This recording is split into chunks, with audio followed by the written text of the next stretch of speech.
निर्मळवाडीवर दुसऱ्या दिवशी सकाळी स्मशान शांतता पसरली होती. गावकऱ्यांच्या चेहऱ्यावर भीती आणि आम्ही सांगितलेच होते असा संताप स्पष्ट दिसत होता. शहरातून आलेले इन्स्पेक्टर कदम यांनी विजयच्या घरात प्रवेश केला. कदम हे वस्तुस्थितीवर आणि पुराव्यावर विश्वास ठेवणारे तडफदार अधिकारी होते. त्यांनी विजयचा मृतदेह पाहिला. गळ्यावरील 5 काळ्या खोल नखांच्या खुणा पाहून ते चकित झाले.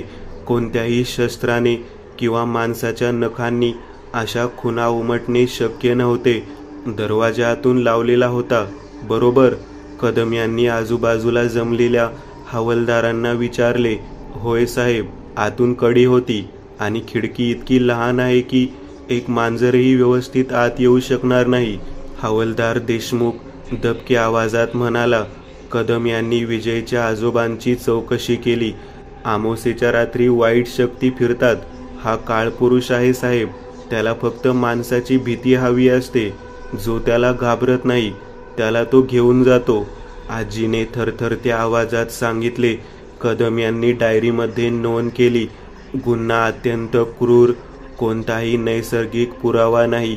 मृत व्यक्ती अंधश्रद्धांवर विश्वास ठेवत नव्हता. आजींचे म्हणणे काळपुरुष. कदम यांनी त्या रात्री त्याच घरात थांबण्याचा निर्णय घेतला. ते एकटेच विजयच्या खोलीत टेबल खुर्ची मांडून बसले. खोलीतले दिवे लावले असले तरी भिंतीवरची सावली त्यांना काळोखापेक्षाही जास्त गडद वाटत होती. रात्रीचे 12 वाजले. बाहेर पुन्हा तीच भयान शांतता पसरली होती. फक्त लांब कुठेतरी कोल्हेकुई ऐकू येत होती. कदम यांनी स्वतःला समजावले, हे सगळे मनाचे खेळ आहेत. खून कोणीतरी माणसानेच केला आहे. ते विजयच्या कपड्यांची आणि त्याने वाचत ठेवलेल्या पुस्तकांची तपासणी करत होते. अचानक त्यांचे लक्ष विजयच्या तुटलेल्या नखाकडे गेले. त्यांना त्या नखाखाली काहीतरी अडकल्यासारखे वाटले. कदम यांनी चिमट्याने ते अतिशय जपून काढले. ते रक्ताचा डाग नव्हता, ते होते काळी जळलेली माती आणि त्यासोबत एक बारीक पण असामान्य मानवी त्वचेचा तुकडा. त्या तुकड्याला स्पर्श होताच कदम यांना थंडीची एक लहर जाणवली. जणू काही ते बर्फाला स्पर्श करत आहेत. कदम यांनी ते चिकट द्रव्य एका प्लास्टिकच्या पिशवीत टाकले आणि त्याची नोंद डायरीत केली. घडलेल्या घटनेचा आणि या मातीचा काय संबंध? आणि नेमक्या त्याच क्षणी बाहेरून तोच खसखस असा घसरत जाण्याचा आवाज आला. तो आवाज इतका जवळचा होता की कदम यांच्या हृदयाचे ठोके चुकले. त्यांनी टॉर्च घेतला आणि दाराच्या फटीतून बाहेर पाहिले. अंधारात काहीच दिसले नाही, पण त्याच वेळी त्यांना जाणवले की त्यांनी ज्या तुटलेल्या नखाखाली ती माती पाहिली ते बोट बाहेरून दारावर घासलं जात होतं. कदम यांनी टॉर्चची लाईट छताकडे वळवली. त्यांना दिसले की हवेशीर खिडकीची, जी कालपासून उघडी होती, लाकडी चौकट थरथरत आहे. त्यांनी घाबरून खिडकीकडे पाहिले. अंधारात 2 लाल डोळे त्यांना शांतपणे पाहत होते आणि त्या पोकळीतून एक थंडगार जळक्या मातीचा वास त्यांच्या नाकात शिरला. कदम ओरडले, कोण आहे तू? आणि त्याच क्षणी खिडकीतून काळपुरुषाचा तो लांब वाकडा 5 बोटांचा हात आत आला आणि त्याने टॉर्चच्या काचेला स्पर्श केला. टॉर्चचा प्रकाश क्षणात विझला. आता खोलीत फक्त काळोख आणि इन्स्पेक्टर कदम यांच्या दबलेल्या किंकाळीचा आवाज घुमत होता. इन्स्पेक्टर कदम यांच्या गायब होण्याने निर्मळवाडीची भीती आता पराकोटीला पोहोचली होती. सूर्य उगवल्यावर फक्त त्यांची रिकामी डायरी आणि त्यात प्लास्टिकच्या पिशवीत ठेवलेली ती काळी माती आणि त्वचेचा तुकडा मागे राहिला होता. पोलीस यंत्रणा हातबल झाली होती. ही केस पोलिसांनी फरार म्हणून बंद केली, पण गावकऱ्यांसाठी हे दुसरे मृत्यू होते. सकाळ झाली तरी गावात कोणीही घराबाहेर पडायला तयार नव्हते. अखेर विजयचे आजोबा धोंडीबा यांनी हिम्मत केली आणि मंदिराच्या पायरीवर गावकऱ्यांना एकत्र बोलावले. त्यांच्या चेहऱ्यावर भीतीपेक्षा जास्त क्लेश दिसत होता. बस करा ही भीती, ही फक्त आमोसेची रात्र नाही, हा या निर्मळवाडीवरचा श्राप आहे. धोंडीबा कापऱ्या आवाजात बोलू लागले. लोक शांत झाले. धोंडीबांनी गावाचा तो भयंकर इतिहास उलगडून दाखवायला सुरुवात केली. काळपुरुषाचा इतिहास. तुम्हाला वाटतं आपली निर्मळवाडी नेहमीच निर्मळ होती? नाही. शेकडो वर्षांपूर्वी या जागेला काळपूर किंवा भयपूर म्हणून ओळखले जाई. धोंडीबांनी डोळे मिटून दीर्घ श्वास घेतला. त्या काळी गावात एक अत्यंत क्रूर तांत्रिकाचा वावर होता. तो तांत्रिक अमावास्येच्या रात्री आपल्या काळ्या विद्येचा उपयोग करून लोकांमध्ये दहशत निर्माण करत असे. गावकऱ्यांनी त्याला अनेकदा विरोध केला, पण तो ऐकला नाही. अखेरीस गावकरी एकवटले आणि एका अमावास्येच्या रात्री त्यांनी त्याला गावकुसाबाहेर एका मातीच्या ढिगाऱ्याखाली जिवंत पुरले. तांत्रिकाला पुरल्यावर गावकऱ्यांनी सुटकेचा निश्वास सोडला, पण मरताना त्या तांत्रिकाने निर्मळवाडीला श्राप दिला. त्याने शाप दिला की ज्या रात्री सर्वात गडद काळोख असेल त्या रात्री माझ्या आत्म्याला भीतीच्या रक्षकाचे रूप मिळेल. हा आत्मा म्हणजेच काळपुरुष. काळपुरुषाचे नियम. धोंडीबा पुढे म्हणाले, हा काळपुरुष फक्त अमावास्येच्या रात्री मोकळा फिरतो, पण त्याला प्रत्येक माणसाला मारण्याचा अधिकार नाही. त्याला फक्त त्या लोकांना स्पर्श करता येतो जे त्याच्या अस्तित्वाला चॅलेंज करतात किंवा ज्यांना भीती वाटत नाही. वर्षानुवर्षे आमच्या पूर्वजांनी हा नियम पाळला. अमावास्येच्या रात्री आम्ही घरात दडी मारून बसायचो. आम्ही दार घट्ट लावायचो आणि स्वतःच्या मनात भीती निर्माण करायचो. काळपुरुष बाहेर आहे याची भीती मनाला वाटली की त्याची शक्ती कमी होते. विजय शहरातून आला. त्याला या गोष्टी अंधश्रद्धा वाटल्या. त्याने त्या नियमाला मोडले. त्याला भीती वाटली नाही. धोंडीबांनी जमिनीवर पडलेल्या काळ्या मातीकडे पाहिले. तुम्ही पाहिली असेल ती काळी माती. ती त्या तांत्रिकाच्या कबरीजवळची जळलेली माती आहे. काळपुरुष ज्याला स्पर्श करतो त्याला तो त्या शापित मातीने चिन्हांकित करतो. ती माती म्हणजे त्याची साक्ष. आणि इन्स्पेक्टर कदम, त्यांना कायद्यावर आणि विज्ञानावर विश्वास होता. त्यांनी या अदृश्य शक्तीला घाबरण्यास नकार दिला. त्यांनी अमावास्येच्या शांततेचा आणि काळोखाचा अनादर केला. त्यामुळे काळपुरुषाने त्यांनाही लक्ष्य केले. गावकऱ्यांमध्ये आता भीतीऐवजी एक प्रकारची निश्चितता आणि हातबलता पसरली होती. त्यांना आता काळपुरुष काल्पनिक वाटत नव्हता. तो एक नियम, एक शाप होता ज्याचे पालन करणे बंधनकारक होते. नवीन नियम. आता आपण काय करायचे? एका गावकऱ्याने विचारले. धोंडीबांनी गंभीर चेहऱ्याने उत्तर दिले, आजची अमावास्या संपायला अजून रात्रभर वेळ आहे. आपल्याला फक्त लपायचे नाही तर भीतीचा स्वीकार करायचा आहे. जोपर्यंत आपण भीतीने कापतो आहोत तोपर्यंत तो आपल्याला स्पर्श करू शकणार नाही. आणि एक गोष्ट, काळपुरुषाने कधीही एका व्यक्तीला मारून स्वतःचे कार्य पूर्ण केले नाही. त्याने विजय आणि इन्स्पेक्टर कदम या दोघांना संपवले आहे. याचा अर्थ त्याला आता शांतता नको आहे. त्याला आता एक नवी शिकार हवी आहे. धोंडीबांनी मंदिराचे मोठे दार बंद केले आणि गावाच्या वेशीकडे पाहिले. आता निर्मळवाडीतील प्रत्येक शांत कोपरा, प्रत्येक झाड आणि प्रत्येक गडद सावली काळपुरुषाच्या पुढच्या कृतीची वाट पाहत होती. शापमुक्तीचा मार्ग. धोंडीबांच्या तोंडून निर्मळवाडीचा शापित इतिहास ऐकून गावकरी निशब्द झाले.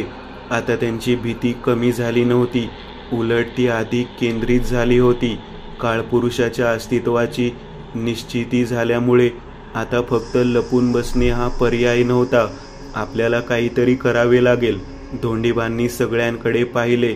त्यांचा थकलेला चेहरा आणि थरथरणाऱ्या हातांनी त्यांची शारीरिक क्षमता दाखवली, पण डोळ्यांमध्ये मात्र दृढ निश्चय होता. काळपुरुष हा या मातीशी बांधलेला आहे.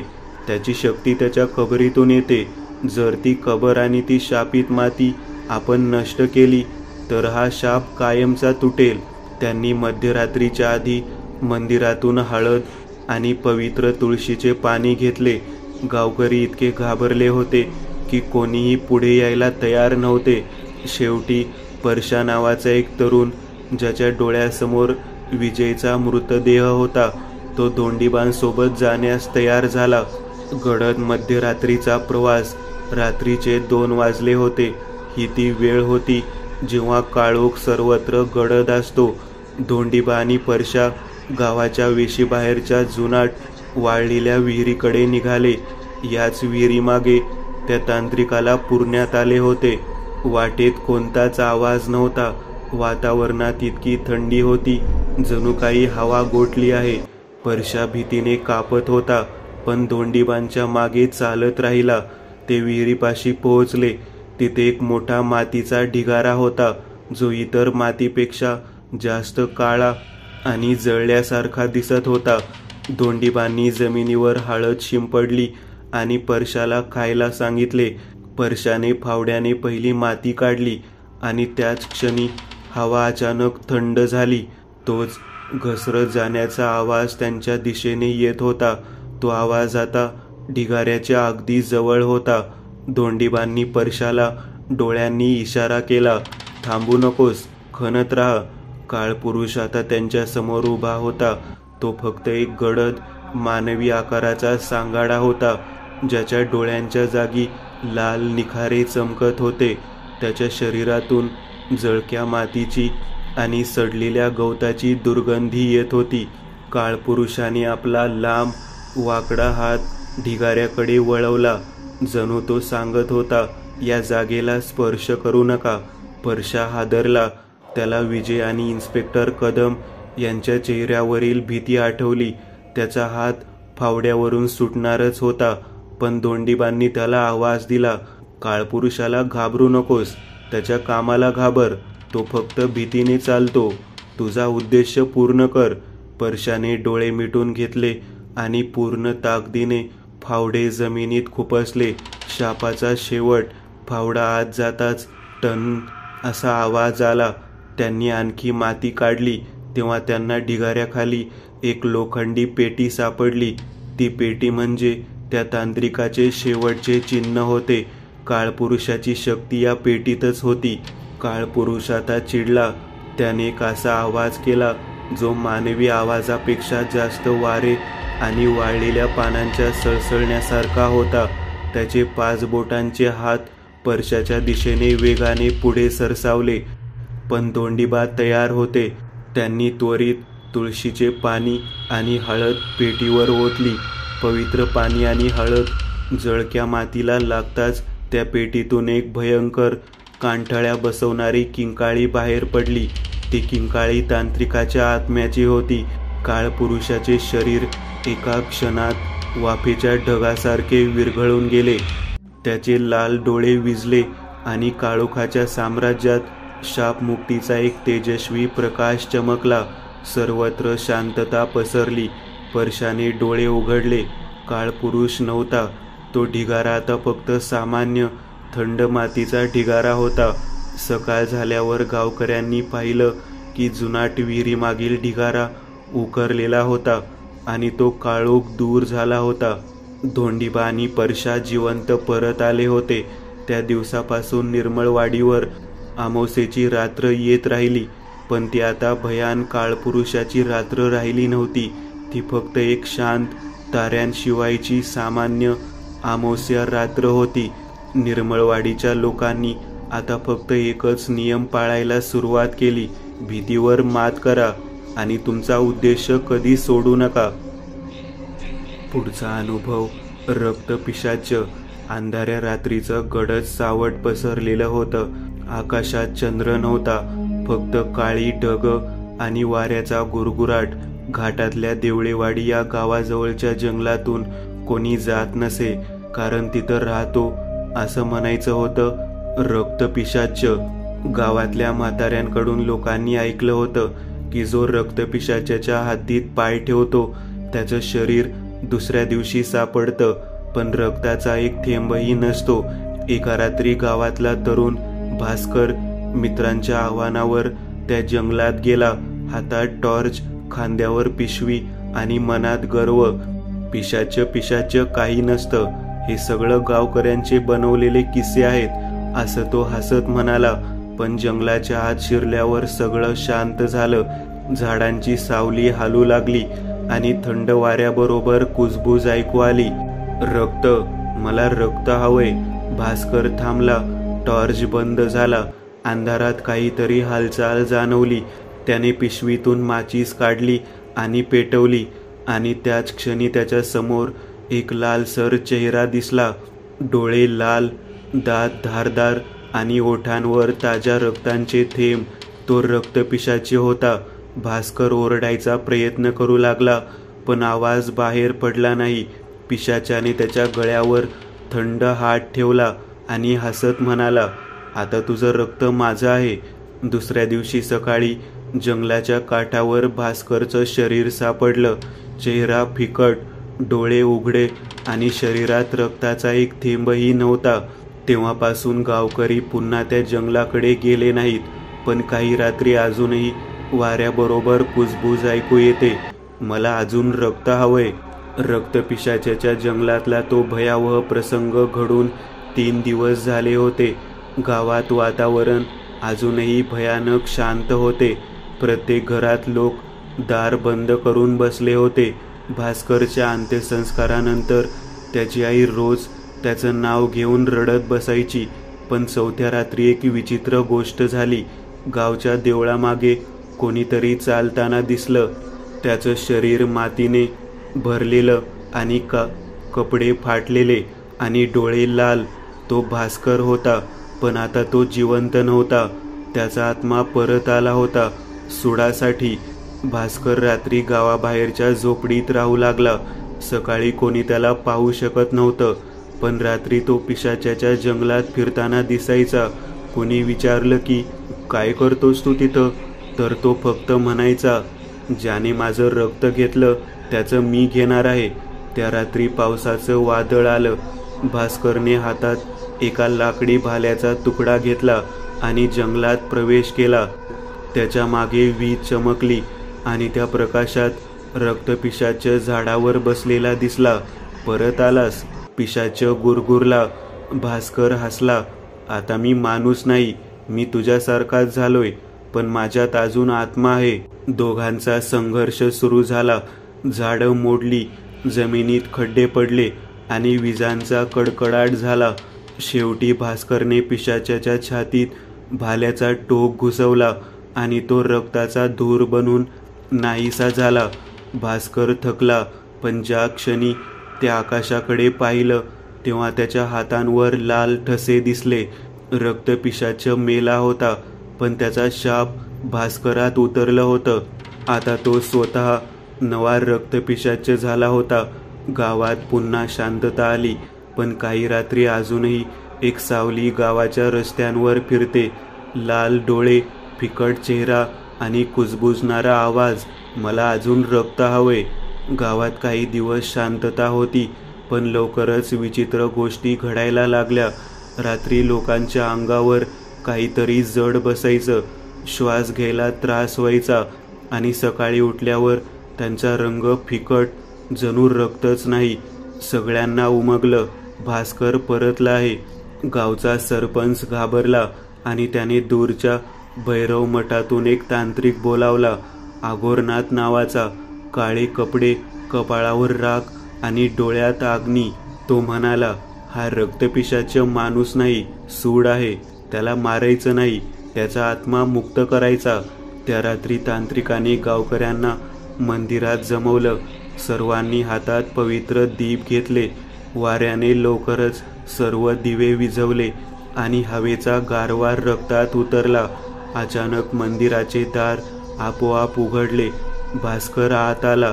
लाल डोळे, पांढरा चेहरा आणि आवाजात राग, माझा जीव गेला, माझं रक्त गेलं, आता तुम्ही सर्व माझे आहात. तांत्रिकाने मंत्रोच्चार सुरू केला. ओम रक्तदेवाय नमः. आत्मांना मुक्त करा. भास्कर वेदनांनी ओरडू लागला.